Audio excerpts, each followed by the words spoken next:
And hello world, hello, good evening. Sasha is here in the third day of this little pre-challenge of the challenge that I'm warmly inviting you on. Today we're going to finish the Bichon. It's not the way you groom Bichon, it's the way I interpret the Bichon standard. And these couple of days I was trying to take you through the journey of where actually you find your actual instructions for the standard for the grooming of the Bichon.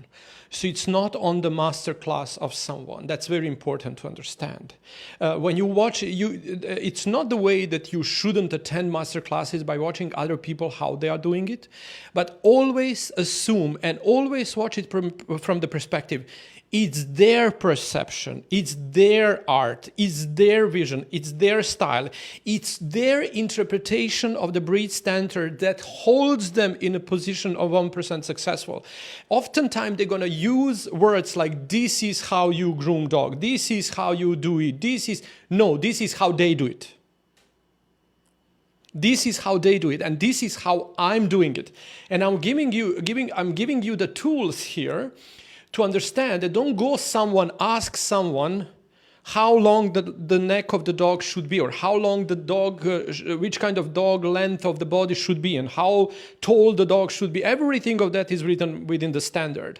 And if you know how to read this breed standard, you will get a clear instruction of how the dog should be groomed. Okay, so I played with you and I gave you a chance to kind of evaluate. I didn't get any answers on my post, but that's okay. I guess like you're busy or you didn't want kind of like to go to the trouble of... Kimberly, thank you very much for being honest, to saying, oh, it's a math, it's too complicated. But that's where where you will find a perfect picture of the dog. The perfect picture of every single dog style, every single breed profile. It's within the math. And then you cannot say, and then you will, if you train your mind to send, because how does it go? Everything we see gets translated through the images in the mind of ours. For example, if I tell you, close your eyes, imagine the elephant, okay? The beautiful, big, gray elephant.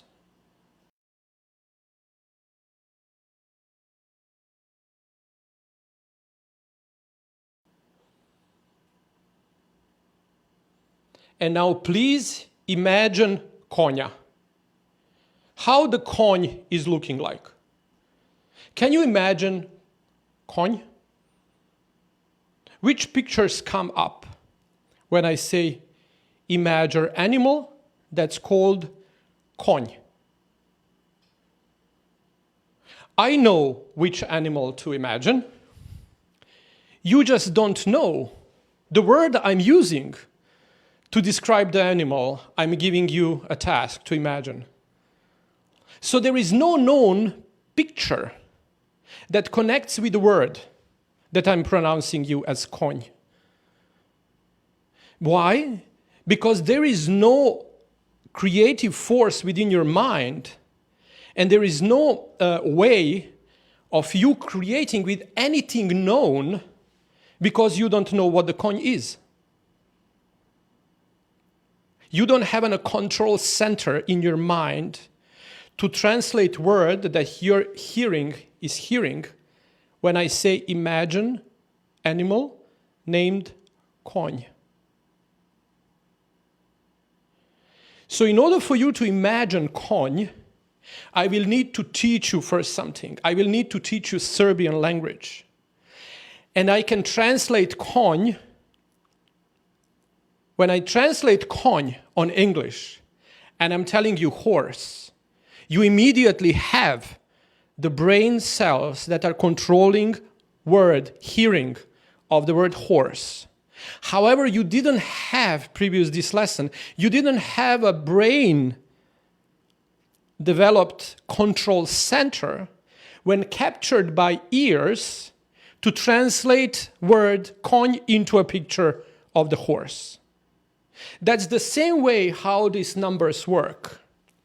If you will know to imagine how, to calculate how, if the dog length is 18 inches, how high should be a dog and how big, long the neck should be of the dog, because all of those characteristics and ratios are written within the breed standard. So you don't need any master telling you how long should be a neck. The neck is always 1/3 of the dog's length. And the height is always 25% less than the dog length. And the length is always 25% more of the dog's height. That's so easy. So now, if we want to translate all of this and says like, length of the dog's body is 18 inches. So what I know that the height of the dog is 18 minus 25%. And that should count to be, how much is 25% would be like a 4.5, let's say, 4.5. So the height of the dog would be 13, right? 13.5 inches. The neck is 1/3 of 18. How much is that? Like 4.6, let's say, inches. Why? Because 4.6 is 33% of the 18. You use a calculator, you can do that by the calculator. 18 minus 33%. Or 18 times 33%, and you're gonna get like number. What is 1/3 of 18? Right? So it's easy. But more you put these tasks in front of you, you don't need me to give you this homework. You can do it to yourself, and you measure. If the dog would be 20 inches, if the dog Bichon is high 20 inches, how long the dog should be, how long neck they should have. Okay? So all of those things you need to exercise. So you develop enough consciousness, brain cells, the control centers that will drive your eye to the pleasing picture when seen. And then you will, while grooming, you will always say, oh my God, I don't like it. Oh my God, I don't like it. I don't like it. I don't know why I don't like it. Oh, take a little more of here and give a little more of there. That's already a skill, technique. How are you going to achieve the perfect picture? So the perfect picture is always developed by learning, by the boring stuff no one wants to give a time to. Or they would say, I don't have time for this. But then that's why you wouldn't be able to develop the skills and knowledge needed for you to jump into a 1% people that does have what to offer. So it's your responsibility to develop these skills within yourself. And also, let's go forward. So if the dog height is 18%, how long the dog should be?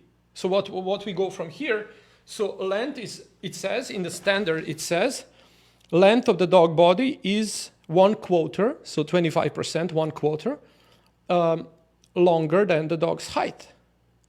So what we do, we have 18 plus 25%.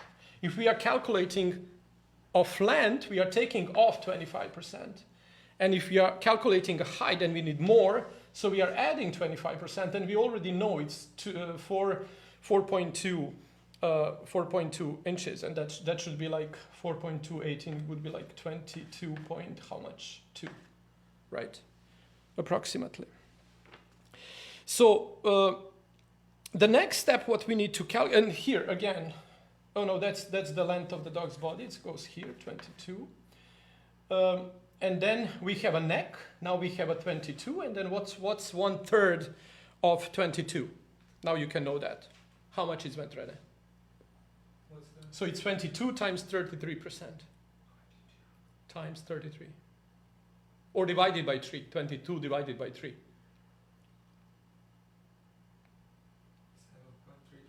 7.3.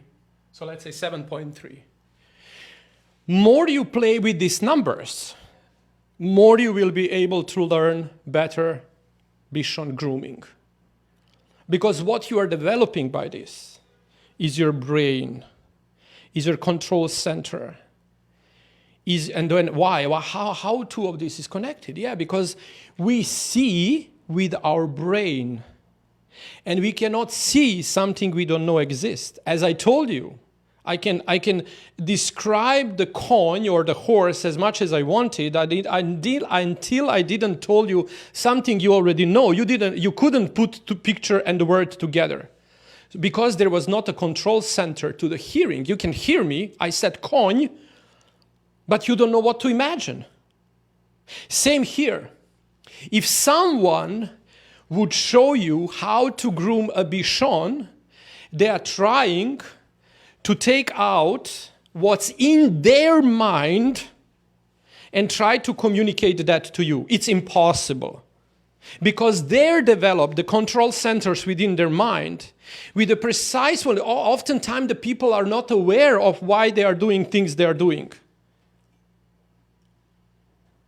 So they can tell you only what are they doing. Maybe they can tell you why they are doing it. Maybe they come up and tell you how they are going to do it. But the source, the idea of the how can I say that root of the reason why they are doing it wouldn't be explained.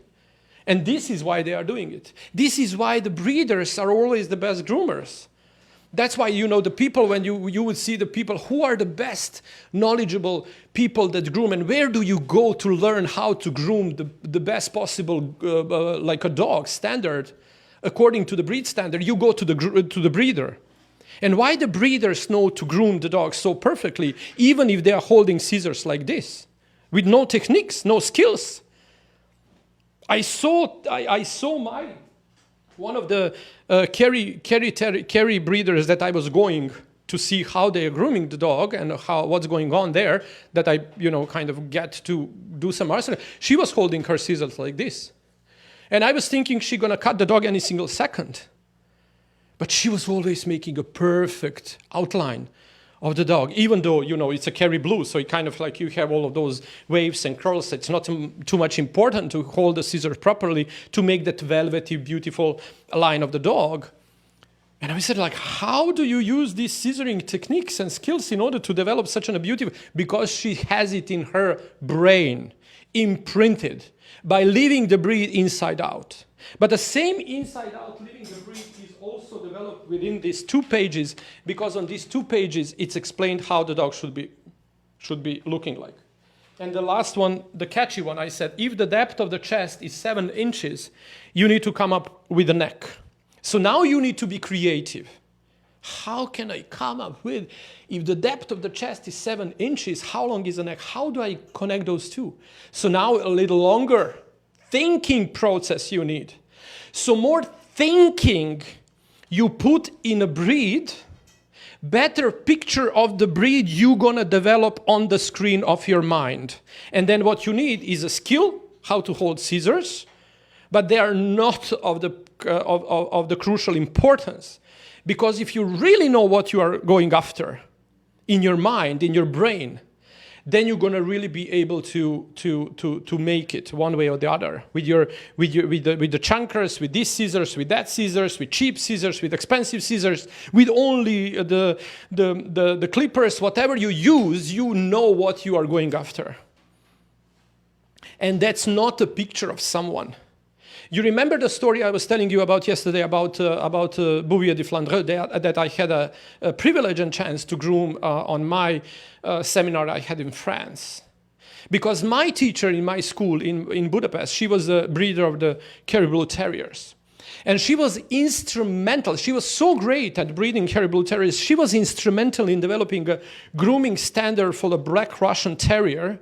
Because the Hungary and Russia politically, they were Hungary turned to be like a political colony of the Russian and Soviet Union for a long time. And so the ties with her as a Hungarian breeder to the Russian colleagues were very stronger, much stronger than any country else. So she was very, very much involved, because during this Cold War, Russians were locked in their own world. And they're forced to, find the ways how to develop these breeds and breed and things like that. So when finally this curtain of Russian Cold War was ended, then all of those new breeds and all kind of beautiful dogs were just coming, flooding Europe and world from there, including a new breed at that time called Black Russian Terrier. But my teacher was already so much deep into developing the breed and the standard of the profile of the dog and everything. So I had a chance to learn it from the source. And that I used that a lot in my career because I was giving a lot of seminars of how to, groom the Black Russian Terrier in its source. So I was going to explain to the people the ultimate, the ground zero way of grooming Black Russian Terriers. And then from there we can see a progression and the development of the taste and the development of the uniqueness of the people adding substance or taking away from the ground zero way of how you should groom the Black Russian Terrier. So I got invitation to this French club to develop for some seminar to give a speech on the Black Russian Terrier. And the Black Russian Terrier that I was supposed to groom got sick with some diarrhea, and the dog was not feeling well, and she said, I'm sorry, but I need to cancel the dog. But I can offer you Bouvier de Flandre that I'm just, keeping the coat for the World Dog Show that's coming like in a couple of weeks. So I'm very happy, based on my reputation in Korea, I'm very happy that you kind of groomed the dog. So you groom Bouvier Flandre. I never groomed the dog before that. Never, ever in my life. Did you see it? Did you know what it was? I knew what the breed was like, of course, but I never groomed any. So I get to tell, I know how to read the standard, because this is how I was taught. Everything I'm telling you, this is how I was taught. It's not my discovery. That's how I was taught in a school when I was 16. So this is deeply embedded in me. How do you read the standard, and where do you look for the instructions how to breed standard groom the dog? So I went in my hotel room. I then went to the party. I missed the gala and in meet and greet, things like that. I was studying the standard. I didn't want to watch any video, any pictures, I didn't want to have any influence on my interpretation of how I'm gonna slowly develop a picture in my mind how this dog should look like. I came to the seminar. There was an amazing dog, full of beautiful coat and patterns and everything but he was really overgrown. And then she said, okay, now you can do whatever you want. I have a World Dog Show like in a couple of weeks. So there is no even time to make this all right if I mess up something. And then I started my journey. I started to do everything I learned overnight about a breed. There were quite few instructions, what the dog's supposed to do. They were helping the soldiers in the First World War, carrying the barrels and helping them with the wounded people in and out, so things like that. So there is a very important pattern in that dog when you groom the front of the dog. So there is a very important way. And I did everything. So I had the skills. I knew how to do scissor work. I knew how to do this. I knew how to do that. I read the standard over and over and over. I think I slept 4 hours. The rest time I read the standard. I was pulling out the informations, and slowly I was building my picture within my mind. So tomorrow when I go out, I said, this is how I groom dogs. This is not how the dog should be groomed. This is my interpretation of the breed standard. And you can either like it or not. That's the only thing that you can go after. I like it or I don't like it. And then we can discuss what part of the breed standard you don't like it in the picture I made up here. Because that's so important when you are dealing with the breed profiles. You need to follow the standard. Not the grooming standard, because that doesn't exist. The standard of the dog, written by the Kennel Club, translated by the Kennel Club in the country you're from. And they're tiny, tiny differences. But the people say, oh, it's not an FCI, oh, it's not an American, oh, it's not this, oh, it's not that. It's just the cultural difference of how do we interpret something. I did the dog won.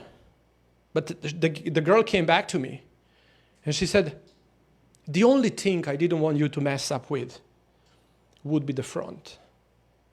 because they have that front, that kind of like when you groom them, and really for the kind of the people that you really know, they should have that kind of, they're rising, so the widest point of the chest would be, when you look the dog from the front, so it's kind of like trapezius way. So, and then she said, like, I was just hoping that you would, because you cannot mess that up as tight, because you go tighter to the feet, and then you slowly develop up, and then again you go back. So she said, like, I knew you can't mess it up, because what the people would usually do, they would make them straight. And I can always cut. I can always cut that out. But it actually showed that you know what you're doing. And I'm so pleased that that was a compliment I got from the lady. She said not a lot of people would know that. And she bred the Black Russian, she bred Bouvier de Flandre. She said not a lot of people would know that. And you know why I was going after that? Because I read it in the standard. And not the people, other people are looking the pictures and then grooming the dogs as the pictures of someone, and something was showing them to be done. I groom the dogs because I always develop image of whatever I imagine perfect on the screen of my mind. And that picture doesn't exist anywhere else in the world. It's mine. So let's find a way if the depth of the chest is 7 inches, how long is the neck? So for the neck is 1/3 of the dog's length. So I don't have a length in this formula. I'm missing the length. But what I know from the standard, it says that the depth of the chest is actually middle of the dog's height. So if I have a depth of the chest 7, then the front leg actually would be also 7. So the height of the dog is 14. And the height of the dog is 14, then I just add 25% and I will get the length of the dog. How much is that? 14 plus 25%. Now you are using a calculator. Why 7 inches? Why 14 inches? Because the depth of the chest is in the middle of the dog's height. And that's also for the almost majority of the breeds.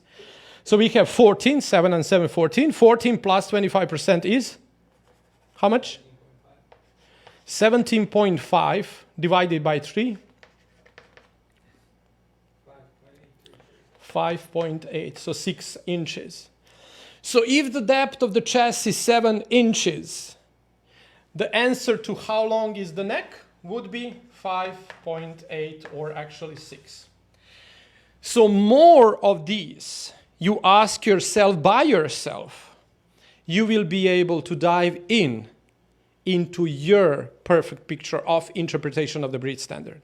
And why would you do that? No one wanna, as I said in that little commercial I had yesterday posted on my feed, on my Facebook and Instagram. I said, why would you learn to groom the dog like this when you wouldn't have where to place them on who? Because that's your calling. You are a professional groomer. You should know it, regardless how many times you would be able to sell it. And you practice it on the model dogs. And then maybe take a model dog and show them, expose them all over your shop. Show to the people that are coming in your shop for the shave downs that you know much more than that. And you choose not to do that on the live dogs because it would force them maybe it would ask for them not to have an everyday life of the dog. And on the other side, in order to do this, I'm doing this like on talking, and I'm doing this like maybe third day today. So it's a long process, and more we go into this animal welfare era, less we're gonna be able to do these things because on the live dogs. Because I don't know, are you aware of that? But couple of big countries in Europe already banned dog shows and grooming dogs for the shows in this glamour and big way as a part of their agenda into forbidden this treatment of animals in future. And it doesn't matter will it come in 5 years, in our lifetime, or it's gonna come in 10 years, in 5 years, in 50 years. You wanna create that reality here and now because or so far that's a blue ocean. No one goes there because everyone wants to do this and they regret why they cannot put this stream on model stream. You need to read the agendas of these big animal welfare organizations that are on hook on the grooming industry, trying to ask like where is the line in between a coat care and abuse. And what that has to do, we can laugh on that as an industry. We can try to kind of say they're wrong, but they have much more budget to fight their beliefs than we will ever have combined together. So getting forward, we lost that job. We don't have union. We don't have united voice on anything. We don't have any licensing to this industry. Anyone with the scissors and clippers can do this. So we kind of are watched with everything we say. We are, haha, it's a groomer. Don't listen to them. But on the contrary, we have all of these people with the amazing funds and projects and all the things that they are getting together. They're on behind us and on our tail. It's just a matter of time when doing such a things on the live dogs gonna be forbidden. Now you can laugh on me or start thinking in advance and start to create future that's obviously coming. And be first when the change come. The ones that are ready and that are created a path for themselves will already and always. The very, very important thing is to be in the boat on time. Because the change is inevitable. And you see how this climate agenda and all the agendas, green agenda, meat agenda, we can all laugh on that. But that's reality. You see, you get to Netherlands and then you see that the entire population of the cows is going to be tortured because of the CO2 emission, no matter about what do we think about that or not. They have a budget, they have money, it's a corrupt world, it's a politician world, and no one cares about the animals. But they have their own way of thinking. They are well organized, and they are coming. The question is going to be how are we going to adapt to that? Learn the skills. You need to have these skills. But practice them with no harm to anyone. Because when I said I had a couple of live seminars with these dogs where I groom 10 dogs, 10 little dogs in my performance, I call it. I do it sometime in the museums. And what I do is actually I stretch myself for 10, 15 hours without sleep, without stop, without eat, without food, without drink, without nothing. I'm just doing my art. And no one suffers in that process. I have 10 dogs on tables, I rotate, I move, I do whatever I do there. I'm quiet. Sometimes I create a little more of the performance by, taping off my, kind of creating a madness of over that. But I stretch my body and my mind over the limits of myself in order to create a performance. And I have these dolls, for me, stand there like 24 hours. If I can groom 24 hours, they would be there for me. So that's where I express my art on the model dogs. And for the live dogs and for clients' dog, I try to give them what they want to pay for. And that's what I say. For this trim, the high-pay customers are not paying, because it doesn't fulfill their need. But a happy, healthy, fulfilled dog does search for the help of professionals. And that's the journey I want to take you over the program that first going to start with a challenge, and then we're going to dive into a world of moving on. So that's what I wanted to tell you. So your perfect example of the Bichon is within the numbers. And now I'm gonna, take my peace and quietness with some music. I won't talk. I just want to finish it as fast as possible so we can discuss the final product of mine. I'm not inviting you here to judge, is it good or based on your opinion, because I'm going to create whatever I can translate today out from this, what I, did here, learning together with you. My current inspiration my momental current inspiration of my day. That's already tiring because this is like third live that I had today and one is still to go. And then we need to start our journey traveling like 1,500 miles to get to a Nash reunion in Kentucky, Lexington. So we're going to drive from Miami.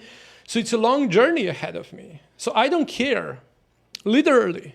What I'm here to show you is that you should come without caring about being judged and have confidence to do whatever you think it's to be done at that particular moment. Could you do better? No. Could you do worse? No.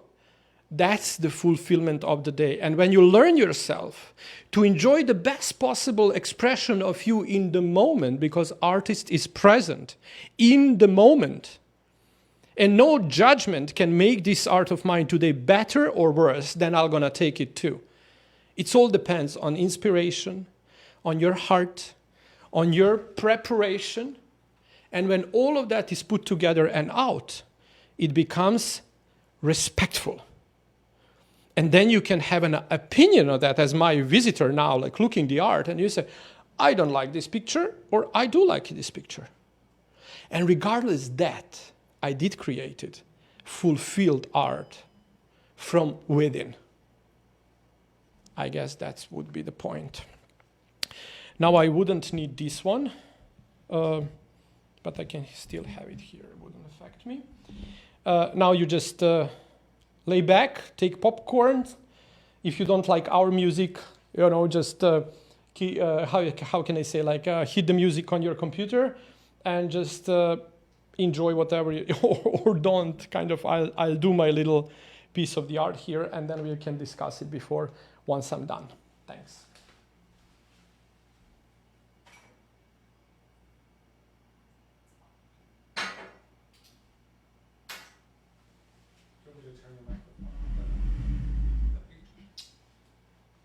I won't talk.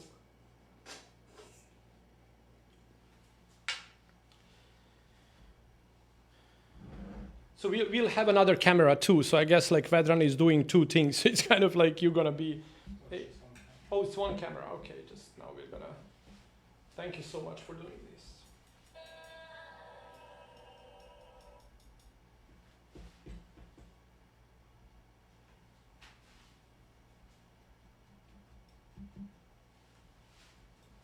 Kako se vidi?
Okay, so there, you're gonna always find one moment in grooming that.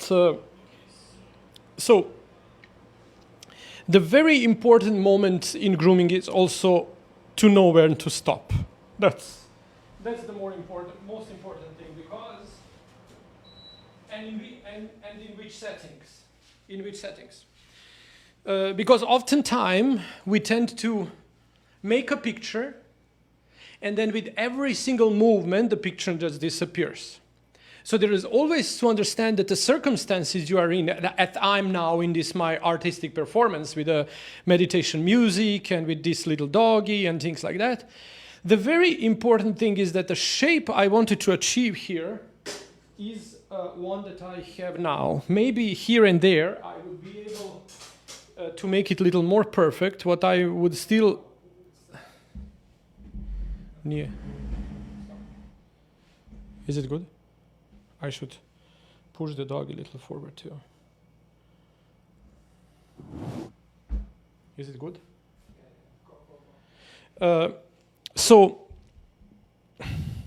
But what I wanted to try to see here now is how did I do with the measurements, with the idea of these proportions that I want to come up with. Okay.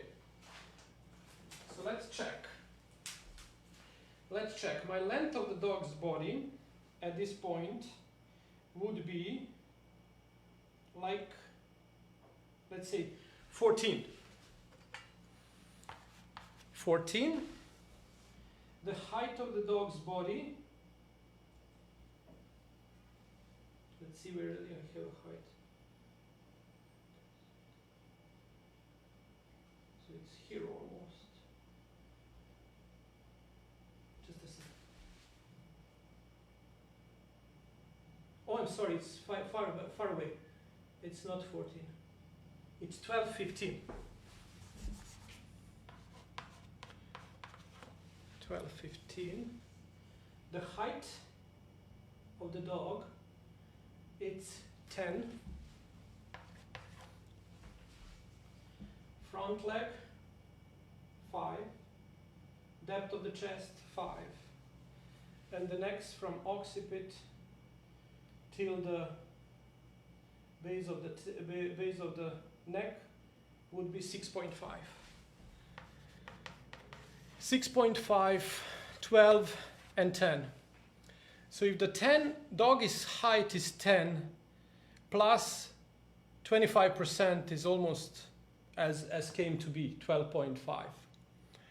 And then let's see, 12.5 minus divided by 3, I'm off. The only thing I think I'm off is a high neck, because that's what the only thing that bothers me. On 12.5 divided by 3. 4.16, and I have so I have 2 inches longer neck than recommended, and you can see that on this dog.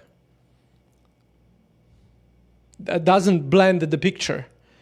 And what I wanted to do there is, let me just try to fix that.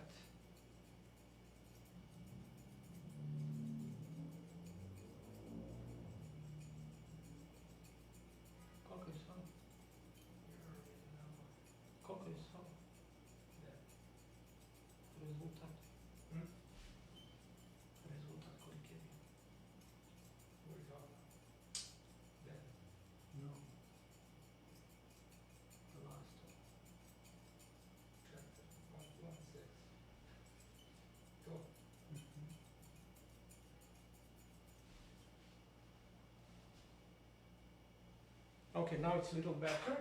I took a little bit off. Now we have 5, approximately 5. And the ideal would be 4.6. So 4.6, can you hear me? Like 4.6 would be approximately right. All the rest I got right, including the length of the front leg, the elbow under the highest point of the withers, The only thing that I think I will not be able to do, to change because of the model dog, is the height of the length of the dog's height. Because if I take anything less here, it's going to ruin entire picture and proportions on the head. So on this dog, this would be on this type of the dog anatomy that the coat is on. This is as closest to the standard I can get. And also the expression.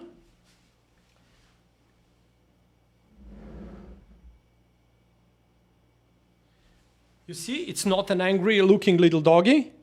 It's very, how you say, forward looking, round, and evaluated, inquisitive. Yeah, does he look like that? Yeah, that should be a one. So, with this said, I just wanted to show you, and the Bichon is not something that's my kind of like what I'm world famous for, and what was my signature was a second puppy trim. And for all of you that you sign up for the VIP content, after it's $7 that I invited you to upgrade, because there is just dedication that we're gonna stay after. So I'm gonna get a class on all 3 days. It's gonna be Friday gonna be a knowledge, Saturday gonna be a skills, and then emotions and branding will be on Sunday. But also I'm gonna do a second puppy trim in a VIP room. What I'm gonna divide like as I did with the Bichon, but in something that I was really magnificent, had an amazing career with. It's a signature line of mine, second puppy trim.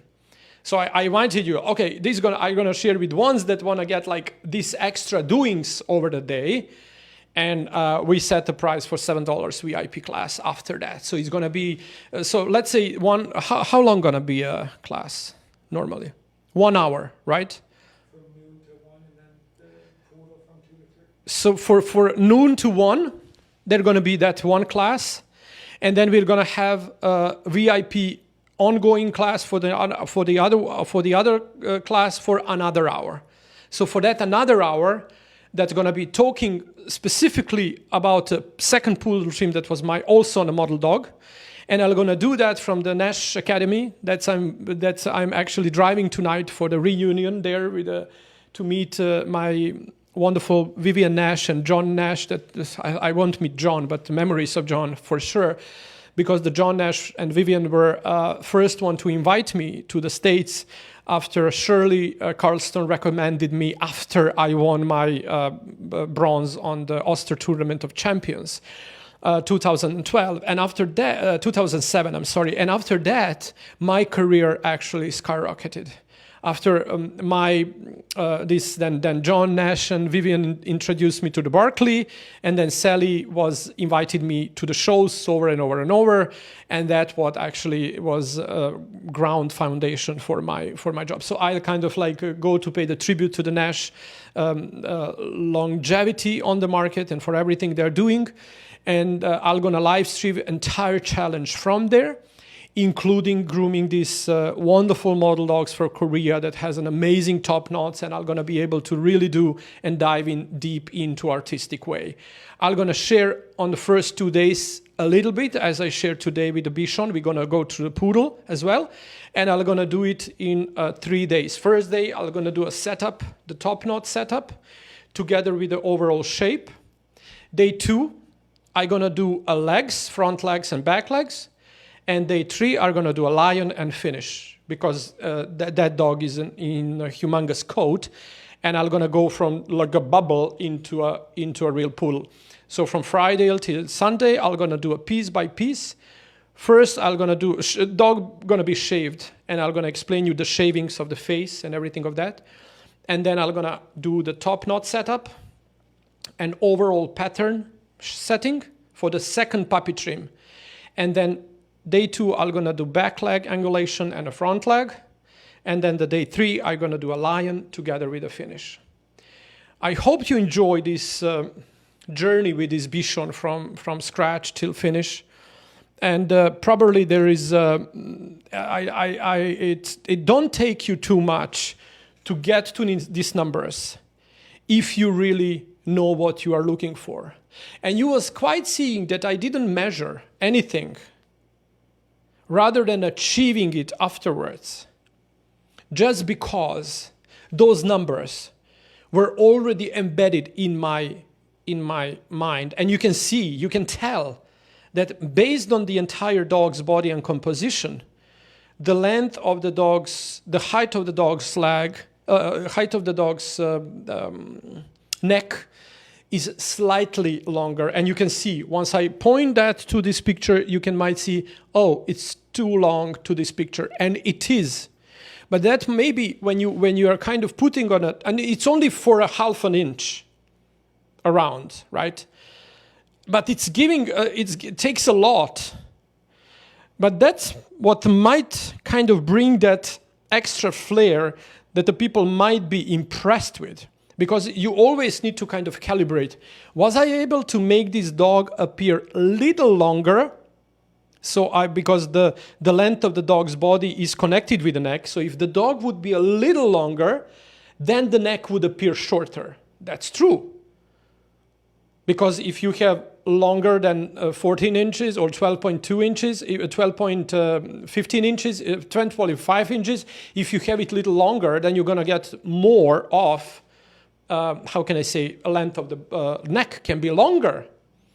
But in order to do that, I needed to have a longer dog on the leg that I couldn't do because the dog has legs as they have. So I couldn't make it higher. I could make the dog be higher by leaving more hair on the top line, so I make the dog look longer. But then I might end up having a short-legged dog because I don't have enough place under the chest to open the length of front leg. So that's grooming dogs for the artistic purpose and present them in the breed standard profile is a catch-22. Everything is connected with something else. And you always need to balance like what you can do, what you cannot do. And if you cannot do, how you can transform that from obstacle into something that's actually talks in your favor. So thank you so much for everyone you sign up. The other ones you didn't, I encourage you to welcome to this 3-day challenge that is just about to start on Friday, Saturday, Sunday, noon till 1, plus 1 extra hour for all of you that pay $7 and enter that VIP club. You'll keep getting emails. Consider paying that $7. It's about the dedication more than the money. And kind of like oftentimes we really need to be balanced. Where is that line where you feel unworthy of getting so much, right? We feel sometimes very nice when we afford something. And